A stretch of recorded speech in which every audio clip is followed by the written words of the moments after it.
Облыс әкімі Жеңіс Қасымбек мұғалімдерді кәсіби мерекесімен құттықтады. Аймағымыздың әр өңіріне келген ұстаздарды арнайы марапаттап құрмет көрсетті. Толығырақ тілшіміздің бейнематериалында.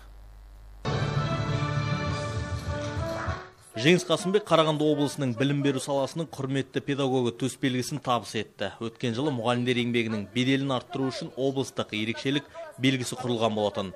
Оған миллион теңге мөлшеріндегі ақшалай сыйақы қоса беріледі. Биыл мұндай марапатқа облыстан 5 ұстаз лайықты деп танылды. Соның бірі Шет ауданы Жамбыл Ақылбаев атындағы мектеп гимназиясының бастауыш сынып мұғалімі Гүлжан Әлібаева. Оның әдістемесі қашықтықтан оқытуға көшу кезінде көптеген мұғалімдерге көмек болған.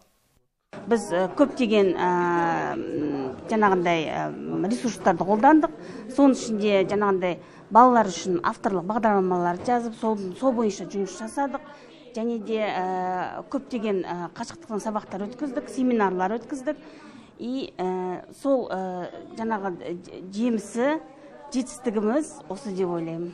Облыс әкімі құттықтау сөзінен кейін мұғалімдерге көрсетіліп жатқан қолдауларға тоқталды. Оның ішінде дипломын алып ауылға аттанған жас ұстаздар елеусіз қалмау керектігін атап өтті. Соңғы жылдары 8 мыңнан астам ауыл педагогі әлеуметтік қолдауға ие болған. Әлі де болса, осы бағыттағы жұмыстарды жандандыру керектігін атап айтты. Міндетіміз оларға тұрғын үй басқа мәселелерді шешу алды. Ең басты осы мәселелерді шешпесек, онда жастар бармайды бәрібір.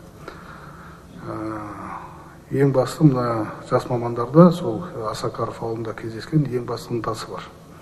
Ынтасы осын елімізге көмек берем, туған жерімізде сабақ берем дегендей үлкен ынтасы бар, оны қолдау керек.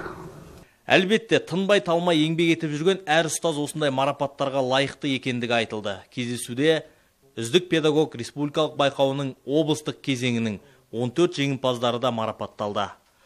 Ботабек Маратұлы, Мұрат Төкенов, Роман Капылов, Сарыарқа телеарнасы.